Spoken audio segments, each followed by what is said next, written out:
Es el momento de tu educación financiera y actualización económica para llevar a cabo los consejos prácticos sobre inversión, emprendimiento y economía personal con tu consultor financiero Jesús Geraldo Martínez. Tu consultorio financiero con Jesús Geraldo Martínez llega gracias a Banco Central de la República Dominicana, Banco de Reservas, Banco BHD y Banco Promérica. Bueno, ya el más esperado, tu consultorio financiero con Jesús Geraldo Martínez, siempre muy atento a todos esos problemas que le ocupan a muchos seres humanos que no tienen quien le escuche. ¿Cómo se llama? Creo que hay un libro, el general no tiene quien le escriba, ¿cómo no sé? Sí. Entonces Jesús Geraldo sí escucha y le escriben y le escriben y Jesús Geraldo responde, porque hay que ponerse en el zapato de los demás cuando tú no puedes pagar una consulta. Ahí está Jesús Geraldo Martínez, que te escucha y te da esos consejos prácticos que la gente siempre toma en consideración, y yo siempre digo que salvan vidas. Y hoy nos va a tratar un tema muy interesante, y ¿es legal que el banco o una empresa de cobranza me embargue mis cuentas por una deuda de mi esposo que yo desconocía? Entonces, Jesús Geraldo Martínez, adelante. Sí, muchas gracias nuevamente, Grisel. Tú sabes, José Alfredo, no es que los deudores no tienen que le escriban, porque a veces no es un deudor. En este caso, es un caso que tengo de esta semana, de varios casos, que quizá comente un segundo caso también. Un señor tiene una deuda de una asociación que conozco, la asociación, y que se dedicó a sacar toda esa deuda vieja de 15, 20 años, porque yo hasta se la comuniqué al propio ejecutivo, mira, de un caso de más de 22 años directamente. Y esa asociación parece que sacó toda esa deuda vieja que no le habían pagado de todos sus deudores, y se la vendió a una empresa de cobranza o se la dio a administrar. Y la empresa de cobranza compran la deuda, hueso, filete, lo que sea, y se dedican a cobrar porque ese es su negocio. El hecho es que el señor, después de 15 años de esa deuda, ya él había sacado, él se casó hace 5 años con una señora y tenía deuditas, cuentecitas conjuntas con la señora, de ahorritos, de planes, y la señora también tenía sus deudas personales. ¿Qué resulta? Que le han embargado todas las cuentas comunes con la señora, lo cual yo le dije que procede porque la ley no distingue, salvo que se retome el proyecto que dejó la ministra de Interior y Policía en la Cámara en el Senado, sobre que sea 50-50, no distingue de ese dinero que tenga una cuenta, que están al nombre de 2 personas. Si a ti te están persiguiendo, bueno, entonces queda embargado la totalidad de dinero. Pero que resulta que también le embargaron sus cuentas personales a la señora. El señor me llama de Estados Unidos y me dice, pero mire, es que está bien lo mío, yo estoy de acuerdo que es lo mío porque yo soy el que tengo el problema. Pero si la señora no, ella se casó como una deuda de hace 15 años, la empresa famosa esa que todos conocen ustedes, que tiene rostro humano, pero no tiene rostro humano de nada, porque hay muchos casos que uno dice, bueno, pero esto es de rostro humano, pero no identifica, no discrimina, simplemente a todo el mundo le embargó su cuenta. A la señora le embargó su cuenta personal, que de su dinerito que tenía, y su cuenta de nómina, que la gente dice, me embargaron mi cuenta de nómina. No, es el salario que no es embargable conforme al artículo 200. La cuenta de nómina, como las cuentas se utilizan para muchas cosas, la gente puede pensar que tu cuenta de nómina es tu salario, y para eso se acude al juez de los referimientos para que ordene, y tú muestras la evidencia de que eso es tu salario y el juez ordena el levantamiento. ¿Qué sucede? Cuando le embargan una cuenta a esta señora, la señora está al grito porque le han inhabilitado su dinero personal. Y yo traigo este caso acá porque es bueno que la gente sepa si usted está casado con, ya sea el hombre o la esposa, y su pareja tiene una deuda, y esa deuda que tomó no entró dentro de la comunidad de bienes, porque así es que la mayoría de personas se casan. Es decir, la mayoría de las personas cuando se casan o se juntan, el régimen legal contemplado en el Código Civil entre el 1387 al 1581, que establece las convenciones matrimoniales, establece que si no tenemos separación de bienes o tenemos gananciales, lo que producimos, entonces es una comunidad que todo lo que se produce, con excepción de lo que se tenía anteriormente, los bienes inmuebles, es de los dos, es repartido de los dos. Igual es que la deuda, pero las deudas, el artículo 1409 establece que es la deuda que es común, que es común. Entonces, ¿qué están haciendo esta empresa de cobranza, Grisel? Están embargándole la cuenta al esposo o a la esposa, que nada tiene que ver con esa deuda. Es decir, que si tu esposo, Grisel, tiene una tarjetita de crédito, dejó de pagarla, ellos se dan cuenta de que tú estás casado contigo, también te quieren embargar de ti, lo cual es totalmente ilegal. Ilegal. Entonces, yo hago un llamado a los propios bancos que le están vendiendo ese tipo de deuda, porque recuerde que usted tiene una responsabilidad solidaria.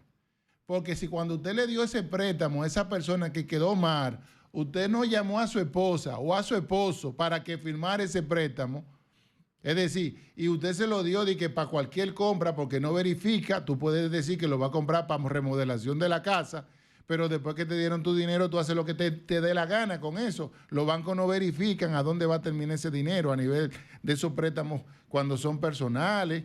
Entonces, usted no le puede, o tarjeta de crédito, si el banco cuando le dio el crédito al esposo de Grisel no verificó, no puede venirle a embargar la cuenta, es si esa empresa de cobranza. Por eso yo he estado diciendo que la Superintendencia de Bancos tiene que emitir alguna circular o alguna normativa a través de la Junta Monetaria donde se delimite eso, donde los bancos que si tienen debilidad en su proceso de asignaciones de crédito, es decir, no pueden venir a uno que no tiene nada que ver con esa deuda, porque fíjense que una persona que no tiene nada que ver con esa deuda, es decir, tanto la mujer como el hombre se pueden endeudar, eso está establecido en el Código Civil. Ahora, si nos endeudamos común para la comunidad, para que es difícil, una casa, algo que fue común, que firmamos los dos, sí, los dos estamos afectados, pero en este caso no pueden afectar a esa señora. Entonces, ¿qué es lo que procede? Yo le dije a esta señora, nosotros le vamos a mandar una intimación a esa compañía de cobranza de que en un plazo de 24 horas tiene que hacer ese levantamiento de ese embargo, porque ese embargo no procede, si conforme al 1409. Entonces, eso es, así mismo como yo denuncié, que estaban también a los familiares con el nombre, cogiendo la cédula y el nombre, ¿se acuerdan? Estas compañías de cobranza están actuando de manera temeraria, abusiva, porque están como chivos sin ley. Porque claramente cuando a usted le embargan una cuenta con 20,000 pesos y un abogado le cobra 30,000, 35,000, usted deja perder esos 20,000 pesos porque usted tiene que buscar más dinero para hacer el levantamiento del embargo. Para ir donde, entonces, como ellos saben, esa empresa de cobranza, lo que cuesta que un abogado le haga el levantamiento ante el juez de los referimientos, el levantamiento de la oposición retentiva, que es el nombre legal, pero la gente entiende como embargo, entonces se la ponen difícil. Entonces, ¿qué es lo que yo estoy haciendo el llamado?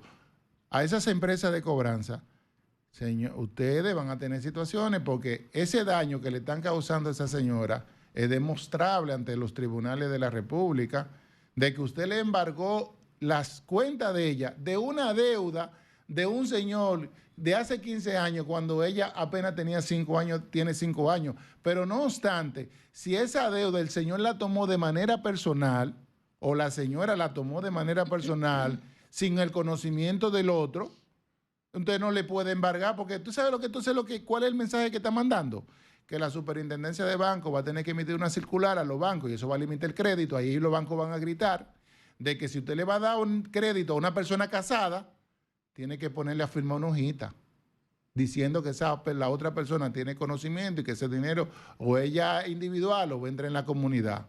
Si esa práctica se convierte abusiva, esa práctica abusiva se convierte en una práctica común, de venirle a embargar al esposo o a la esposa sus cuentas de una deuda de que el otro dejó de pagar cuando el otro desconocía esa deuda o cuando esa deuda no entró en la comunidad legal de bienes.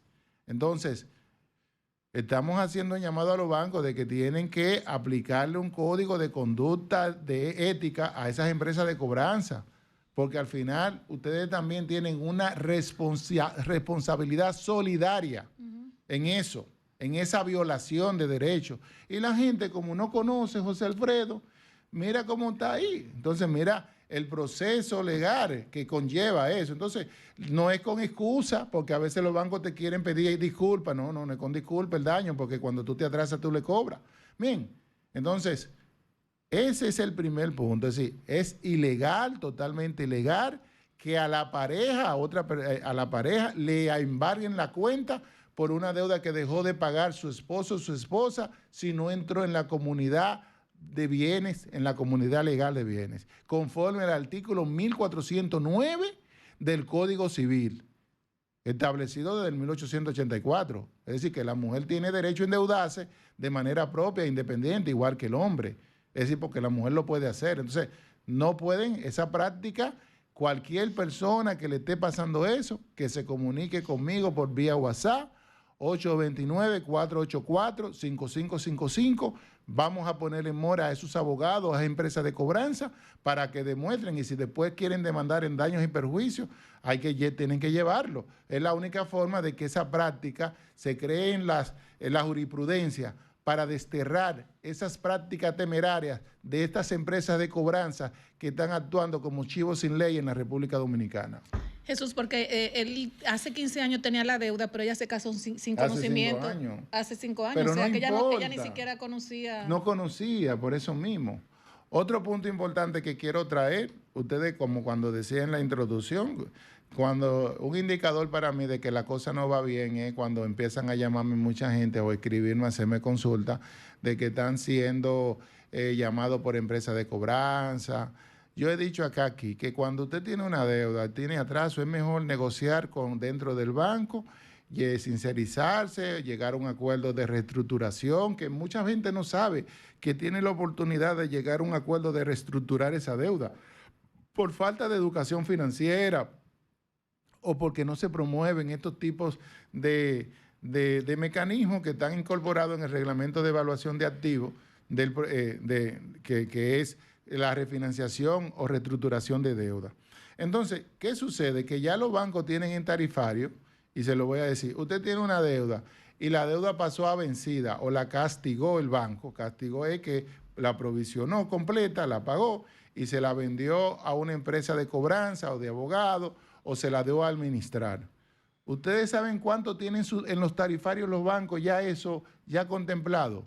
Que si usted debía 1 millón, inmediatamente ese millón y más los intereses se convirtió en un 20 o un 30% más. Es decir, como cobro de abogado, por cobrarle ese millón, un 20% si está como deuda vencida y un 30% si está como crédito castigado. Pero no obstante, a mí me escribe, mira, como una deuda de 100,000 pesos se convirtió en 2 millones en 10 años. Oh, muy fácil, porque le cobran el 5% de la mora, no solamente la tasa de interés, y ahora el abogado le suma el 20 y el 30%, más el 18% de ITEVIT, si es un abogado que está trabajando con el banco porque requiere una factura fiscal, de ese 20 o 30%. Y están en los tarifarios ya. Yo lo vi en un tarifario de un banco nuevo que sacó un producto esta semana y yo entré al tarifario, 20% de gasto legal y 30% de gastos legales. ¿Qué le quiero decir a la gente? Señores, si usted sabe que usted no va a pagar un crédito, va a tener dificultad, no se endeude, porque en este país el que se endeuda se quedó muerto de por vida. Porque con esa forma de que usted deba 10,000 y que esa deuda se le metió inmediatamente, porque inmediatamente a los 3 meses se le duplicó, porque un 20, un 30% de 10,000, el 18% son 3,000 y el 18% de 3,000 son algunos 400 pesos más los intereses, ya se le duplicó. ¿Y quién va a pagar esa deuda? Yo le pregunto. Entonces, yo hago un llamado a la gente, oye, si usted no sabe... Porque a veces hay gente que son mala paga, sí, y yo no defiendo mala paga. Hay otros que le va mal en un negocio, las circunstancias, lo despidieron de su trabajo. Pero la gente tiene que tener claro aquí que el que le quedó mal a un banco se condenó de por vida. De por vida. Porque le van a vender esa deuda y ya fíjense cómo esa deuda se dispara y ya están esos en los tarifarios de algunos bancos. 20% por cobrar deuda vencida y 30% por cobrar deuda castigada. Del monto que usted tiene que pagar, porque cuando la gente firma un contrato que no lo lee, dice, y lo hemos leído acá, que con un día de atraso de la deuda, el banco te puede cobrar la totalidad. Si el banco, y los bancos tan agresivos, a los 3 meses están sacando esa deuda para dársela a abogados que la cobren esa deuda. Y ya la gente entra en un problema con eso.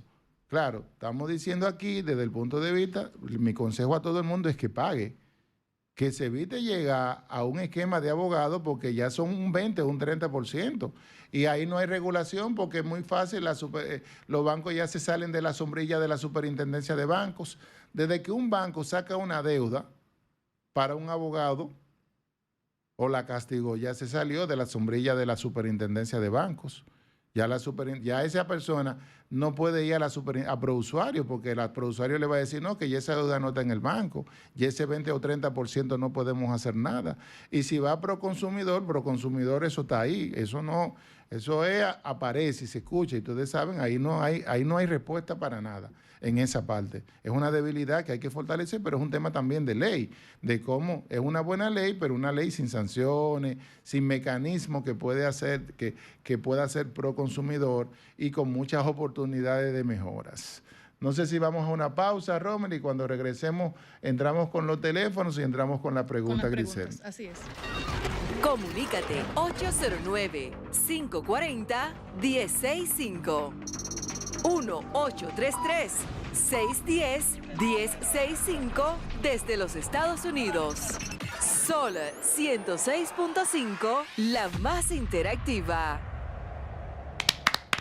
Bueno, Jesús, ya abrimos los teléfonos, 809-540-1065. Mientras tanto, tú tenías que decir algo. Sí, mire, yo tengo el caso de Facundo Brito. Facundo Brito, si nos está escuchando, es una persona no vidente, seguidora nuestra, que siempre está al corriente de nuestro programa. Entonces, recuerden que él había llamado la semana pasada y yo me comprometí públicamente de que lo iba a ayudar de una deuda que a él le están cobrando donde él no firmó nada y le están mandando unas intimaciones. Realmente él me envió un documento que para mí es apócrito, es decir, porque no tiene nombre, no está dirigido a él. Entonces, por lo tanto, para mí en lo personal, si Facundo me está escuchando, yo lo voy a leer, no voy a mencionar el nombre de la empresa que le está cobrando, que de paso le entré en el internet y cobra un 250% de interés. Virgen. Por eso le digo a la gente, no tome préstamo.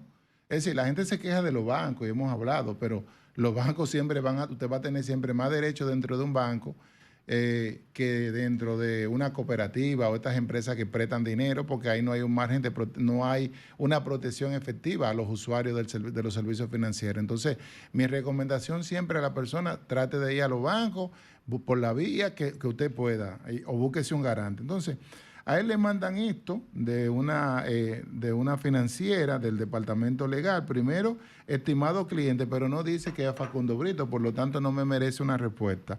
Y dice, por medio de la presente le informamos que nos han encomendado iniciar acciones legales en su contra debido a la alta morosidad de la facilidad número tal, pero como no está dirigido a usted, bueno, usted no puede pensar que es a usted, puede ser que le llegó mal ese documento. Porque a mi casa puede llegar una carta cualquiera, un documento. ¿Y eso le llegó por dónde? ¿Por correo electrónico? Él puede llamar ahorita. Entonces, él le dice que las acciones que pueden tomar esa empresa, y así es cualquier empresa, yo voy a decir qué es legal y qué no es legal, embargo de su cuenta bancaria, conforme al artículo 557 del Código de Procedimiento Civil. De esta manera, los fondos de su cuenta serán retenidos. Esta medida legal será notificada directamente a su empleador o al Departamento de Recursos Humanos de su lugar de trabajo. Ahí hay dos cosas mal, una cosa mal. Usted le puede embargar, cualquier gente que deba un dinero a otra persona, le puede poner una oposición retentiva a esos fondos. Eso es lo que dice el Código Civil. Usamos las palabras de embargo, pero embargo lo ordena un juez. Entonces, una oposición retentiva de que no le den ese dinero. Ahora, ahí dice que le va a notificar a su empleador o al Departamento de Recursos Humanos. Eso es ilegal. Si una empresa, de que un banco le está notificando, mire, de que fulano me debe, no, porque lo primero que la empresa debería contestarle al banco, si cuando le dio ese préstamo, usted le pidió permiso a la empresa. Es decir, venga acá. Entonces, pero recuerden que estamos hablando de una financiera donde no tan, que quizá la propia financiera es la que esté violando la ley monetaria y financiera, captando y prestando recursos sin fondo. Entonces, por esto, lo que puede abrirse un expediente en la fiscalía, si va a esa persona y le dice que está captando de manera ilegal fondo y prestando de manera ilegal, entonces lo que se va a ver con el Ministerio Público. Entonces, es ilegal totalmente de que usted va a notificar al Departamento de Recursos Humanos. Si usted hace una cosa así, usted tiene una carta así, y usted logra tener una notificación que esa empresa llamó a su empleador, usted puede demandar por daños y perjuicios si lo votan, porque le hizo un daño. Lo segundo, lo único que puede hacer es ponerle una oposición retentiva en los fondos que usted tenga bancarios. Luego, la presentación de demanda en cobro de peso en virtud de su deuda pendiente. La sentencia resultante del tribunal ordenará el pago íntegro del monto adeudado y de los gastos legales correspondientes. Eso es correcto y es lo que yo promuevo. Estas empresas de cobranza, en vez de estar chantajeando, tomando acciones temerarias, ilegales, hagan su demanda en cobro en el peso, y que esas personas que no tienen abogado, como en el caso del que vimos, de la señora que tú viste el audio, que se quiere quitar la vida, Ay, sí. La vida, sí, que nos escriben audio escrito, señor. Ay, Entonces sí. uno le da esos consejos. No, pero pedimos un defensor, un abogado en la Defensoría Pública, en caso de que yo no te pueda ayudar. Entonces, sí, que te hagan la demanda en cobro de peso. Entonces, a usted le hacen una demanda en cobro de peso, usted puede buscar un abogado que lo defienda, hay abogados que están practicando, que le ayudan con eso. Pero esa demanda puede tomar de 1 año a 2 o 3 años, dependiendo del número de incidentes. Pero si esa persona no tiene bienes, no tiene nada, cuando vaya ese juez, ¿qué va a ordenar? Le va a ordenar que le pague 500, 1,000 pesos, 1,000 a 1,000, como vimos el juez que trabaja o que yo te pongo 1,000 y le está pagando. Entonces, por eso, la mayoría de estas empresas de cobranza solamente judicializan lo que tienen para pagar. Lo que no tienen para pagar es chantaje que usan solamente, porque no pueden hacer nada. ¿Qué le van a poner una demanda en cobro de peso a alguien que no tiene de dónde pagar? Porque el que nada tiene, nada debe. ¿De dónde le va a cobrar? Es insolvente. Entonces, claro, eso es lo que procede la demanda. Lo segundo, lo tercero que le escriben es visita del alguacil a su domicilio y ámbito laboral para notificarle el proceso judicial de citaciones y oposiciones de pago. Ya sabemos, claro, y así lo dijo el juez, que lo que dice el Código de Procedimiento Civil es a su mano, es decir, en sus manos. Eso significa que si tú estás trabajando, el alguacil se puede aparecer en tu lugar de trabajo. ¿Qué es importante? Que las empresas ya, como sabemos que eso son prácticas temerarias, no deberían tomar acciones contra su empleado, porque son delincuentes, están violando, lo que están es chantajeando. Entonces, esas empresas, tú no puedes castigar a tu empleado, sobre todo si es un empleado bueno, por una situación de deuda. Tú lo que puedes sentarte con tu empleado, trata de llegar a un acuerdo, si es posible, porque hasta con empresas de cobranza es difícil llegar a un acuerdo. Ellos prefieren que tú no le pagues por tú no llegar a un acuerdo, ¿tú entiendes? Entonces, es normal el hecho de que visite un alguacil a tu casa, que te deje un acto de notificación, eso no es nada, ese es el procedimiento correspondiente. Es decir, el alguacil lo que no puede entrar dentro de tu domicilio, adentro, pero sí puede llegar a la puerta de tu casa o dejártelo con un vecino de esa notificación de que te están cobrando este dinero y que te están iniciando una demanda en cobro de peso. Entonces, en esa demanda en cobro de peso debe cumplir de forma y fondo, pero no vamos a entrar en esos detalles para no ampliarnos. Estamos hablando de lo que nos mandó Facundo Brito. Y luego, lo último es embargo, secuestro y venta en subasta pública de todos los bienes que sean de su propiedad. Este proceso será notificado por el alguacil en su domicilio, acompañado por la fuerza pública. Cuando uno ve así eso, José Alfredo, la gente se asusta, y menos si una gente que no tiene conocimiento, y más una persona con dificultad como Facundo Brito, que no es una persona no vidente. Entonces, y por eso me solidarizo con Facundo Brito. Entonces, lo primero, Facundo, que eso es totalmente ilegal, porque para eso debe cumplir con la demanda en cobro de peso. Entonces, ahí el juez va a ver que la persona tiene propiedades y lo que va a ordenar es un privilegio quizá a tu casa, un privilegio como si fuera una hipoteca a tu bien, o va a ordenar el embargo del dinero que tú tengas, o dependiendo de tu condición va a ordenar cómo tú le vas a pagar a esa empresa. Y así lo dijo el juez acá, que hemos traído acá, que dicho que si tú no has puesto un bien en garantía, es decir, por una deuda de tarjeta de crédito, no te pueden quitar tu casa, no te pueden quitar tu carro, no te pueden quitar nada. Claro, denunciamos el mecanismo de que están usando algunas entidades de que te bloquean el pago de tu préstamo hipotecario para que te atrase. Entonces, Una deuda de tarjeta de crédito sí te puede contaminar si no te permiten pagar tu deuda hipotecaria, que ese crédito se atrase. Que esa práctica la denunciamos y le decimos a las personas que si eso le está pasando, vaya a ProUsuario, porque no es ninguna facilidad está atada a otra facilidad. Si usted puede pagar su préstamo hipotecario y no la tarjeta de crédito, el banco está obligado a recibirle el dinero de su crédito hipotecario. Entonces, el uso de la fuerza pública, eso lo tiene que ordenar un juez, para que ustedes sepan. Eso no es tan así. Por eso cuando trajimos el amigo Blas Minaya, que de lo que estamos, que a nivel de los alquileres, que él dijo, no, pero eso está incorporado. Lo que pasa es que algunos abogados, colegas, empresas, algo así, se quieren saltar el procedimiento legal y quieren usar la fuerza pública por atrás, violando todos los procedimientos. Y entonces por eso yo decía, cuando el propietario viole eso, el que no es el inquilino que va a ir preso, es el propietario por violar la ley. Entonces no se pueden aparecer así. Entonces mi consejo a Facundo Brito o a cualquier persona que le llegue una comunicación así, sin nombre, con esos temas, que tome en consideración. Es decir, te pueden embargar tu dinero, te pueden notificar en tu lugar de trabajo, ahí no hay problema, pero no te pueden embargar tus bienes, ni pueden entrar a tu propiedad. Y cualquier tema que tenga que ver con embargo de tus bienes, eso lo tiene que ordenar un juez, sobre todo si usted no ha puesto sus bienes en garantía. Bien, entonces ese es mi consejo a Facundo, que esté tranquilo. Ojalá, como dice Facundo, que le embarguen algo, él no vidente, de una cuenta de un préstamo que él dice que no es de él. Ojalá, Facundo, para que te devuelvan el dinero para tú recuperar lo que tú necesites. Porque tú puedes poner con esa condición que tú tienes y que te hagan un embargo o un daño diciendo de una deuda que tú no tienes, a ti te van a hacer rico, Facundo. Porque cuando tú vayas donde un juez con esa condición, ¿de quién tú crees que el juez se va a solidarizar?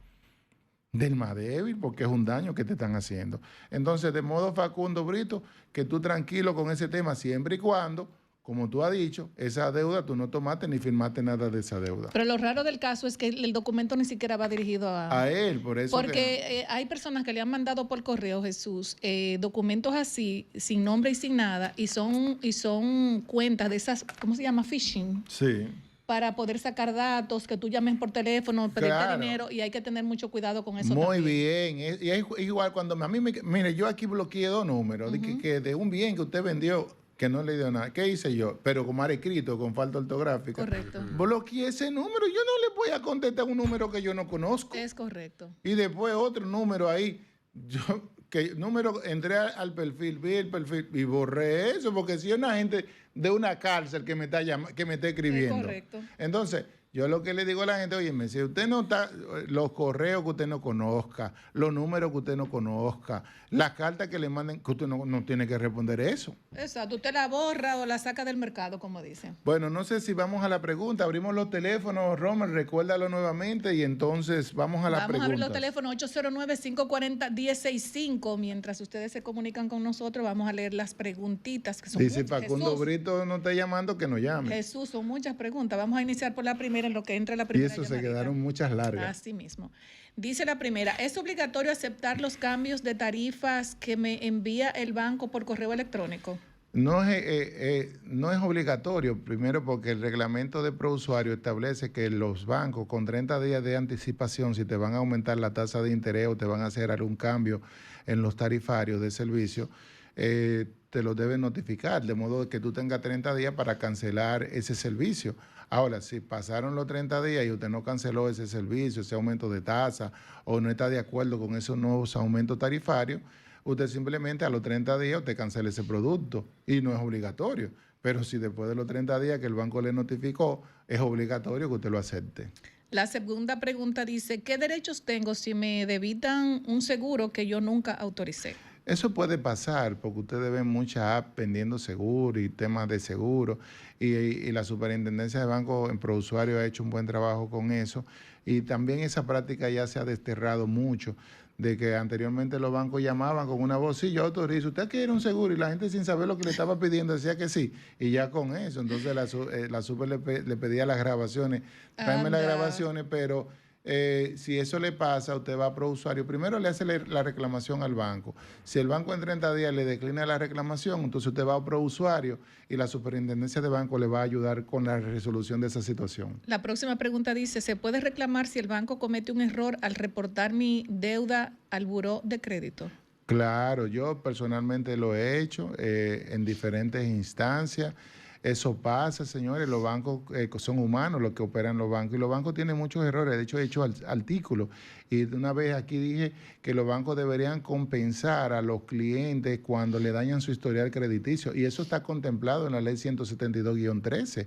Es decir, como un banco, entonces un usuario me dice que como un banco te puede dañar tu historial crediticio. Había un banco que yo tenía un préstamo, que yo lo dije aquí, que cada vez que salía los fines de semana, me reportaba mi crédito con 30 días pero de atraso, pero me cobraba el dinero, me jalaba el dinero el viernes, pero entonces el lunes era que su sistema lo ponían como que yo pagué y yo salía atrasado. Yo tuve que escribirle hasta el presidente del banco. Me resolvieron, pero un problema me dañaba todo, cada vez mi historial crediticio y yo le exigía al banco. Entonces, ¿qué es lo que pasa? A veces los bancos no le quieren corregir esa información a los usuarios porque tienen que hacer una retransmisión ante la superintendencia de banco y eso conlleva una sanción.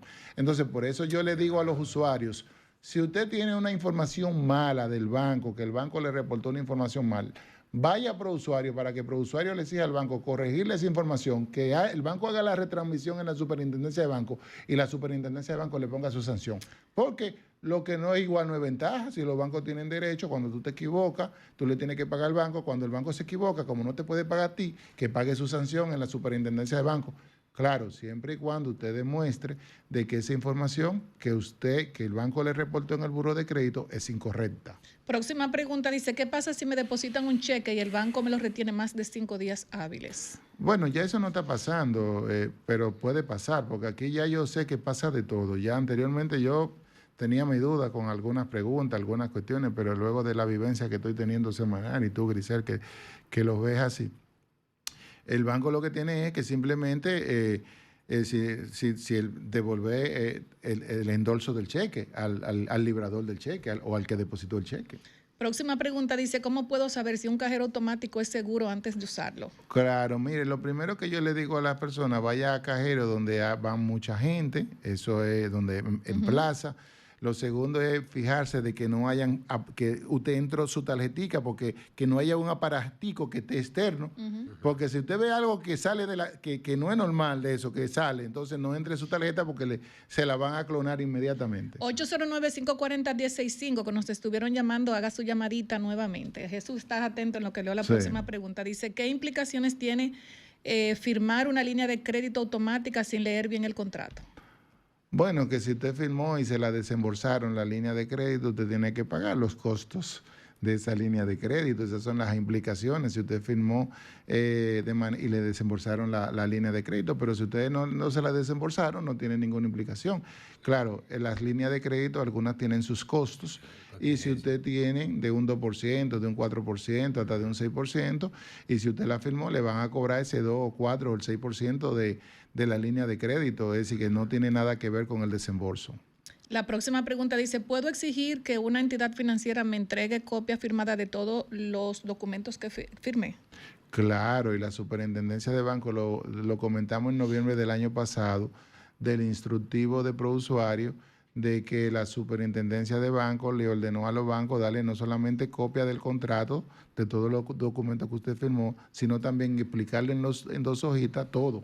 Tenemos la primera llamadita. Buenas tardes, desahógate. Sí, buenas, aló. Sí, adelante.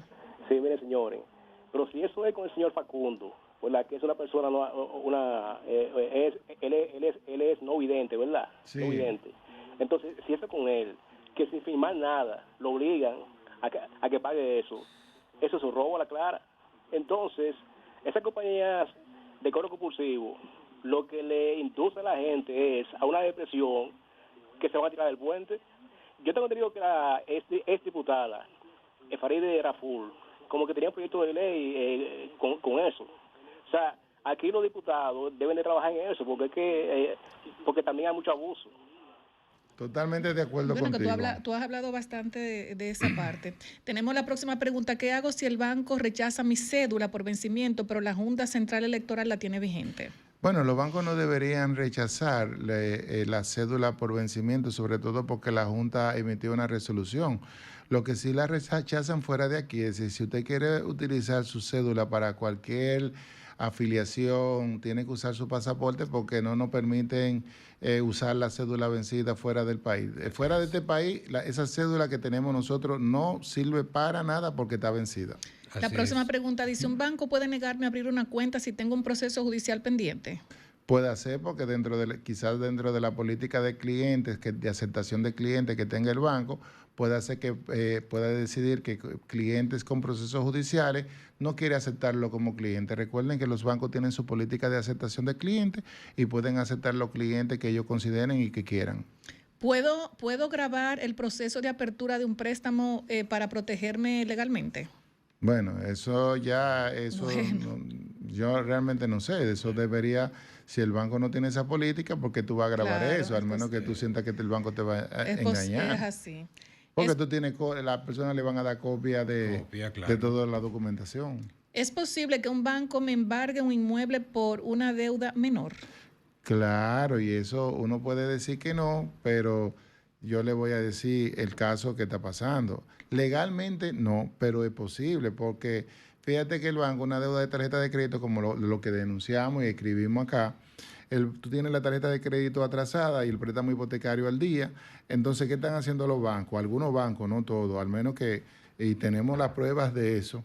Es decir, te dicen, te bloquean tu cuenta. ¿Aló? Tenemos otra llamadita. Buenas tardes, desahógate. Buenas tardes. Una pregunta para el licenciado, por favor. Adelante, mi amor. Yo tardé una deuda en dólares en mi tarjeta de crédito, pero me atrasé un poco, como en eso de una semana. Luego fui a solicitar un préstamo al Banco de Reserva, pero no me lo dio. Sí, yo entendí. Mira, ella tenía un crédito que se atrasó, lo pagó. Ella pensaba que su crédito, que ella estaba limpia en el buró de crédito, pero hemos dicho acá, primero, en el buró de crédito, después de 4 años, esos atrasos desaparecen. Sin embargo, el crédito sigue castigado en la Superintendencia de Bancos y estamos haciendo una cruzada para que la Superintendencia de Bancos lleve el artículo 56 ante el Tribunal Constitucional de que se homologue con la ley 172-13 de que sean solo 4 años y que el verdadero derecho al olvido exista. Porque de lo contrario, no le podemos decir a los buros de crédito, es decir, que los usuarios tienen derecho al olvido cuando no lo tienen en la Superintendencia de Bancos. ¿Qué diferencia real hay entre un pagaré y un contrato de préstamo? Bueno, son dos documentos diferentes, pero que se complementan. El contrato de préstamo estipulan todos los términos del préstamo, las condiciones, todo un sinnúmero debe tener una serie de formas, cumplir con la ley, y un pagaré, si es un pagaré ejecutorio y se hace conforme a las formalidades, te pueden ejecutar y embargar cualquier cosa. Generalmente los bancos te ponen a firmar el pagaré, pero no lo registran. De hecho, no te lo ponen a firmar delante del notario. Entonces, esos pagarés luego se lo pasan a esas empresas de cobro compulsivo, pero como saben que no cumplieron con las formalidades de fondo, entonces no lo pueden ejecutar. Pero un pagaré ejecutorio tiene fuerza legal, que hay pagaré que tú no tienes ni que pasar por la justicia para tú embargarle a una persona una deuda. Si el pagaré cumplió con todas las formalidades de forma y de fondo. La próxima pregunta dice, y rapidito Jesús, ¿cómo se calculan exactamente los intereses moratorios y cuándo comienzan a aplicar? Bueno, los intereses moratorios empiezan a aplicarse desde el día siguiente a que tú dejaste de pagar. Y va a depender. En caso de la tarjeta de crédito, tú tienes un 5% y ahí está en los tarifarios. Y va a depender, en otros son un 3% mensuales, para que tú sepas. En otros puede ser un 10%, porque como es una tasa de interés libre mercado, como dijo José Alfredo, puede ser inmediatamente usted dejó de pagar. Al día siguiente ya ese 5% mensual, no anual, mensual, ya le empieza a aplicar. ¿Puedo pedir una revisión de mis condiciones si mejoro mi historial crediticio? Claro que sí. Claro que sí. Ok, la próxima. ¿Qué pasa si el banco me cierra una cuenta de alto saldo sin darme una razón formal? Eso es normal. Las personas se tienen que acostumbrar a eso. Los bancos tienen política de aceptación de clientes, no están obligados a tenerlo a usted de cliente. Si mañana un banco me llama y me dice que no quiere que yo sea cliente de ellos, simplemente yo le digo, bueno, dame mi chequecito de administración y yo lo deposito en otro lado.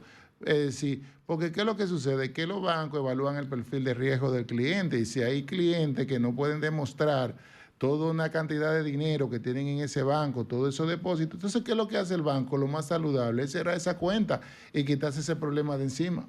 ¿Por qué si tengo fondos disponibles, a veces el banco me rechaza un pago en línea? Eso habría que ver, no tengo la respuesta para esa pregunta. ¿Un préstamo solidario puede perjudicarme si otra persona deja de pagar? Claro que sí, claro que sí. A todo lo que están solidariamente ahí. En la Biblia. Eso. Sí. ¿Qué diferencia hay entre una tarjeta con chip, una contactless, no entiendo esa cuestión, Sí. y una virtual en términos de seguridad? Mira, la virtual en términos de seguridad es mucho mejor porque si tú estás haciendo transacciones en línea, tú tienes, y esas virtuales cambian el código de seguridad, es aleatorio, va cambiando, entonces es virtual. Estas son contactless, esta que yo tengo acá. Contactless. Pero también tiene su SIM, su chip, es decir, que simplemente tú la acercas y no permite que la persona la tome. De hecho, quiero aprovechar ya para cerrar la pregunta, una experiencia que me pasó en Claro de Agora Amor en esta semana. Yo transferí un número y me quedó un residual. Entonces, cuando yo quise pagar, si alguien de Claro conozca a Claro, yo quise pagar con Apple Pay y me dicen, no aceptamos Apple Pay. Quizá en ese Claro, ahí es mucho. Y yo le digo a Claro, lo más seguro para pagar es Apple Pay porque es una cuenta que te validó el banco, que validaste tu tarjeta. Entonces yo le dije, es con la tarjeta física. Yo le saqué mi tarjeta física y ella quería coger mi tarjeta física, la empleada de Claro. Y yo no le permití que me tomara mi tarjeta física. Porque esa tarjeta que están dando los bancos ahora son de contactless. Significa que usted la pone, la acerca y no le permite al otro tomar su tarjeta. Entonces, si usted tiene ese tipo de tarjeta, no le dé su tarjeta a otro, porque ¿qué es lo que pasa? Se la clonan, le copian los 16 números y toda esa información. Entonces, si usted tiene una tarjeta contactless, no permita a la persona que usted le va a pagar que le tome su tarjeta en la mano, que le traiga el aparato. Bueno, Jesús, vamos a tener que despedirnos. Sí, mis redes sociales solamente una sola, Jesús Geraldo Martínez en Instagram o tu consultorio financiero, estos contenidos los martes en YouTube. Rapidito, José Alfredo, ¿dónde seguirte? En X, en Twitter, José Alfredo Guerrero. Bueno, muchísimas gracias, señores, y de verdad, gracias, Romer, nos vemos el sábado que viene, gracias, si Dios quiere. ¿En qué pregunta nos quedamos? Sol 106.5.